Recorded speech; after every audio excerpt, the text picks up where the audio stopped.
মসজিদের সাথে যেন সুসম্পর্ক থাকে। মসজিদ সবার, মসজিদ নিয়ে দলাদলি নাই।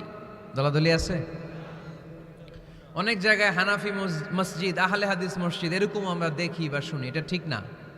হানাফি মসজিদ বলে কোনো কথা নাই, আহলে হাদিস মসজিদ বলে কোনো কথা নাই। মসজিদ সবার। ছোট্টখাট্ট বিষয় নিয়ে মসজিদে মারামারি, একজন হাত তোলে আরেকজন তোলে না, কিলাকিলি আছে না নাই? একজন বলে জোরে আমিন, আরেকজন আস্তে আমিন, মারামারি আছে না নাই? এগুলো কি মারামারি করার কোনো বিষয়? কথা বলেন। সালাতে ফরজ আছে, ওয়াজিব আছে, সুন্নাহ আছে। খেয়াল করে বুঝবেন, ফরজ যদি নষ্ট হয় সালাত ভঙ্গ হয়, you have to repeat your salat. ওয়াজিব নষ্ট হলে সালাত ভঙ্গ হয় না, নতুন করে পড়া লাগে না, সেজদায় সাহু দিলেই সালাত আদায় হয়ে যায়। আর সুন্নাহ নষ্ট হলে নামাজ নষ্টও হয় না, নতুন করে পড়াও লাগে না, সৌ সেজদাও লাগে না, নামাজ আদায় হয়ে যায় সুন্নাহ নষ্ট হলে। এই যে হাত তোলা না তোলা, এটা সুন্নাহ।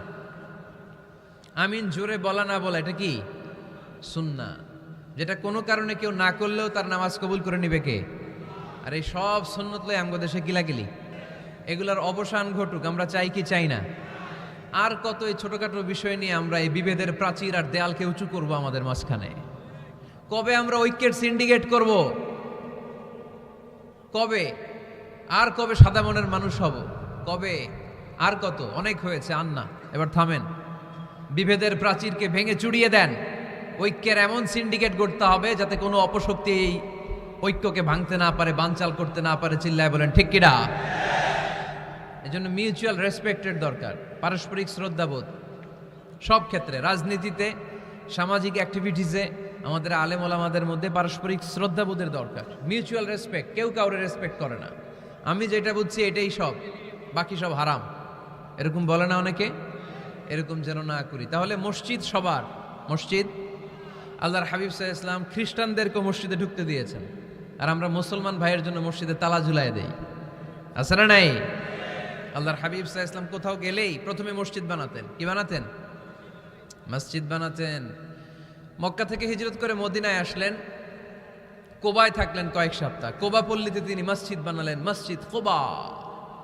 ওখানে প্রতি শনিবার কেউ যদি অজু করে ওখানে যে 2 রাকাত নামাজ পড়ে, একটা কবুল উমরার সওয়াব আল্লাহ তাআলা তার আমলনামায় দিয়ে দেয়। মসজিদে কোবা বানালেন। তারপরে মদিনায় এসে মসজিদে নববী বানালেন আল্লাহর হাবিব সাল্লাল্লাহু আলাইহি ওয়াসাল্লাম, মসজিদে নববী। এটা ছিল আল্লাহ রাসূল সাল্লাল্লাহু আলাইহি ওয়াসাল্লামের বৈশিষ্ট্য। কোথাও গেলেই তিনি মসজিদ বানাতেন। মসজিদে নববী, হায় রে, এখন তো কত সুন্দর মসজিদ আমরা দেখি, আমরা যে সালাত পড়ি। আল্লাহর হাবিব সাল্লাল্লাহু আলাইহি সাল্লামের সময় মসজিদে নববী কি এরকম ছিল? কথা বলেন। ফ্লোর ছিল বালুর ফ্লোর। কিসের ফ্লোর? আমাদের মসজিদের ফ্লোর কিসের? টাইলস। আর আল্লাহ রাসূল সাল্লাল্লাহু আলাইহি ওয়াসাল্লামের মসজিদে নববীর ফ্লোর কিসের? কথা বলে না। আর বক্তব্য লম্বা করা, এটা বেদাত। এই বেদাতকে আমি সুন্নাতের মধ্যে আনতে চাচ্ছি। চুপ করে শুনেন, কয়েকটা মেসেজ ড্রপ করি। Take it with you to your home, then practice and apply in the society. নিয়ে যান, আমল করেন, সমাজে কাজে লাগান। সমাজটা আলোকিত করে দিবে কে? খুতাবুকুম তাওয়িলা, সালাওয়াতুকুম কাসীরা। আল্লাহর হাবিব সাল্লাল্লাহু আলাইহি ওয়াসাল্লাম বললেন, কিয়ামতের একটা আলামত, কিয়ামতের আগে তোমাদের বক্তব্য হয়ে যাবে লম্বা, সালাত হয়ে যাবে খাটো। সালাতের পরে তাসবিহ পড়তে চায় না লোকজন, ব্যস্ত, মহাব্যস্ত, সুপার বিজি। কোত্থেকে আসলো এই ব্যস্ততা? আপনি রবের সাথে মুনাজাত, না যাই ইউনাজি মুনাজাত, আপনার রবের সাথে একাকী নীরবে কথা বলতে মনে চায় না আপনার? এত তাড়াহুড়ো কিসের? ধীর স্থির হন, একটু স্থির হন, একটু মনোদৈহিক প্রশান্তি অর্জনের চেষ্টা করেন। সব সময় ব্যস্ত, ধাক্কাধাক্কি, উচ্ছৃঙ্খলা, এগুলো আমাদেরকে শেষ করে দিয়েছে। এজন্য লম্বা চোরা বক্তব্য ঠিক না। বক্তব্য শুনতে আমাদের ভালো লাগে, আমল করতে ভালো লাগে না। বক্তব্যটা শেষেই সিগারেট ধরায়, আছে না নাই? মাহফিল শেষেই বিড়ি ধরায়, কয় চমৎকার ওয়াজ করছে হুজুরে। ওয়াজটা সেরকম হয়েছে, অনেক কণ্ঠ সুন্দর হুজুরের। এতদিন ইউটিউবে দেখছি, আজকে সরাসরি দেখাইছি, আছে না নাই? তো কি লাভ হয়েছে? লাভটা হয়েছে কি? এই যে মাহফিল শেষে বিড়িটা ধরাইলেন আর গেলেন, কোনো লাভ হয় নাই। এগুলো থেকে বেরিয়ে আসতে হবে। বছরের পর বছর আমাদেরকে শেখানো হয়েছে একভাবে, কেউ এই পরিবর্তনের আওয়াজ তোলে নাই। আওয়াজ আপনাকে তুলতে হবে। আওয়াজ তোলার জন্য এত মানুষ লাগে না, আপনি একাই যথেষ্ট। আপনি দাঁড়ান না সামনে, দেখবেন আপনার সামনে কেউ টিকে থাকতে পারবে না, ঠিক কিনা? কিন্তু আপনার শক্ত সিদ্ধান্ত লাগবে, পরিবর্তনের জন্য শক্ত মানসিকতা লাগবে যে আমি পরিবর্তন করতে চাই। We have to change. যুগ জামানা পাল্টে দিতে চাই না অনেকজন। এক মানুষই আনতে পারে জাতির জাগরণ। এক মানুষই বিপদকালে বাঁচায় কাফেলায়, ক্ষুদ্র ডিঙ্গি বাঁচায় জাহাজ অসীম দরিয়ায়। এজন্য আপনার শক্ত সিদ্ধান্ত পারে আপনার মৌলভীবাজারটাকে দেশের শ্রেষ্ঠ জেলা, শ্রেষ্ঠ থানা হিসেবে আল্লাহর কাছে কবুল করতে, ঠিক কি না? এই জন্য লম্বা চূড়া আলোচনা ঠিক না। ছোটখাটো অল্প কয়েকটা মেসেজ নিয়ে যেতে পারলেই দ্যাটস এনাফ।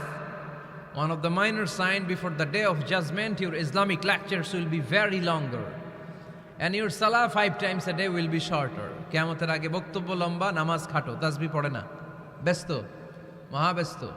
এই মহাব্যস্ততা ছাড়েন, কোরআন সুন্নাহর দিকে ফিরে আসেন। বরকত দিবে কে? বিশ্বনবীর মসজিদে নববীর ফ্লোর বালুর ফ্লোর ছিল, আমাদের ফ্লোর টাইলস। আল্লাহর হাবিব সাল্লাল্লাহু আলাইহি ওয়াসাল্লামের মসজিদে বালি নিচে, এই বালিতেই নামাজ পড়তেন। বৃষ্টি হলে কাদামাটি হয়ে যেত, কাদামাটিতেই সেজদা করতেন। সেজদা করলে কাদার মাটি আল্লাহর হাবিব সাল্লাল্লাহু আলাইহি ওয়াসাল্লামের নাকে আর কপালে লেগে যেত। তিনি সালাম ফিরিয়ে সাহাবাদের দিকে মুখ ফিরিয়ে বসলে দেখতেন প্রতিটা সাহাবীর নাকে আর কপালে কাদার মাটি মিশে আছে। তার মানে প্রিয় নবী সাল্লাল্লাহু আলাইহি ওয়াসাল্লামের মসজিদে নববী ছিল কাঁচা, কিন্তু মুসল্লি ছিল পাকা। আমাদের মসজিদগুলা হয়েছে পাকা, কিন্তু মুসল্লি কাঁচা, ঠিক কিনা? ফজরের সালাতে মানুষ নাই।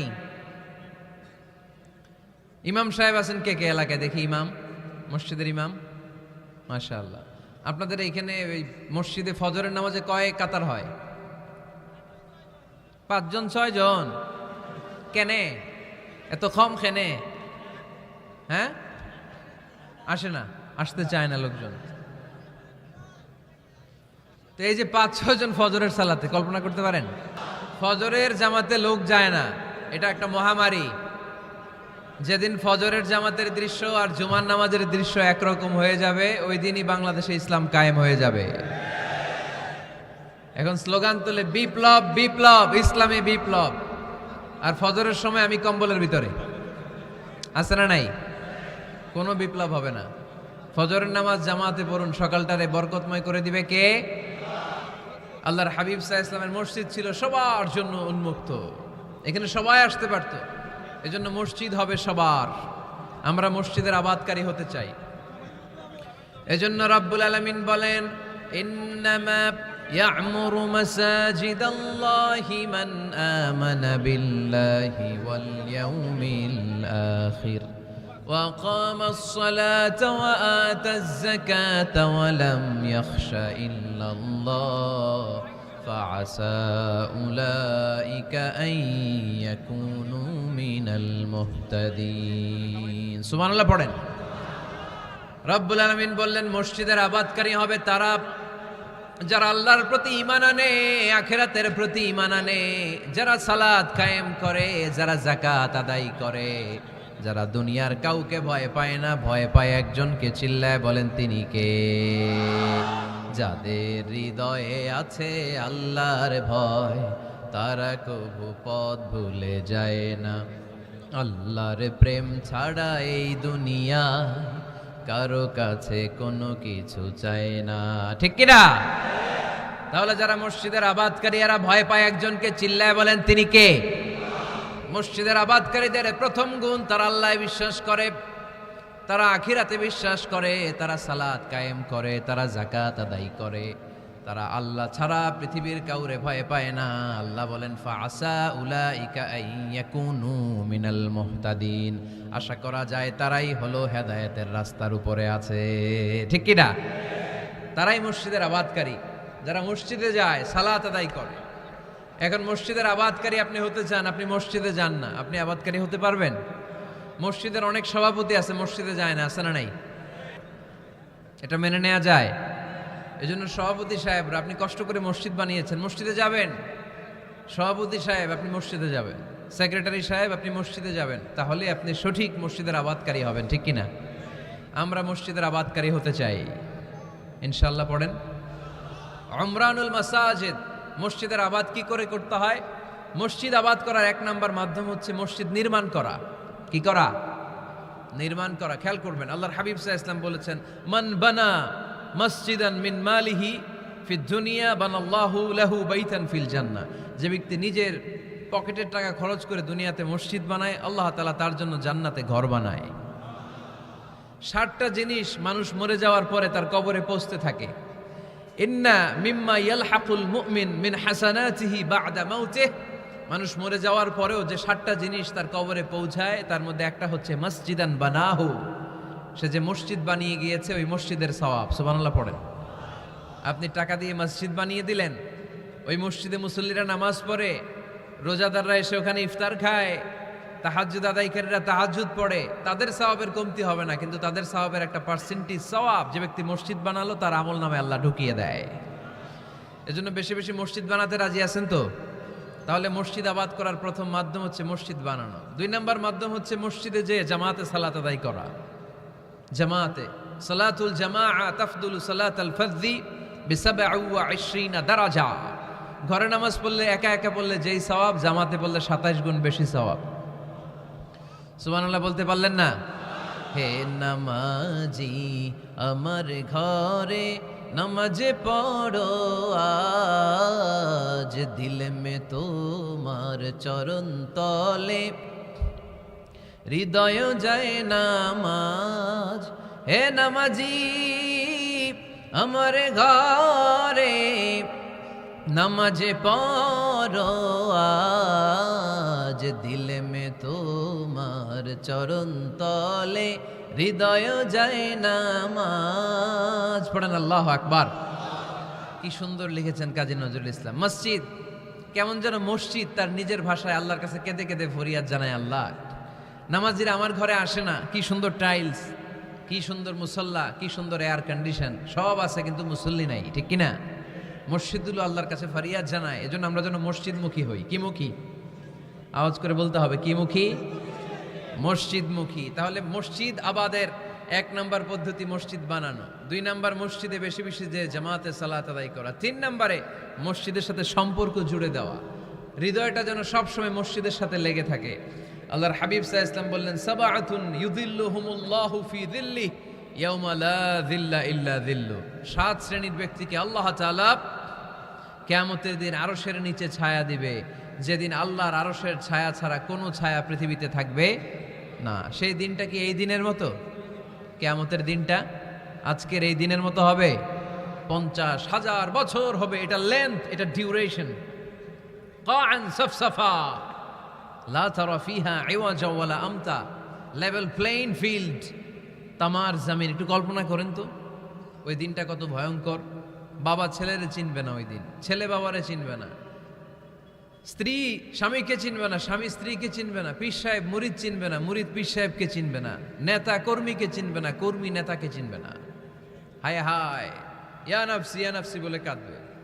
সূর্যটা মাথার কাছে চলে আসবে, সূর্যের তাপে মাথার মগজগুলো গলে গলে নাকের ছিদ্র আর কানের ছিদ্র দিয়ে টপ টপ করে বেয়ে বেয়ে পড়বে।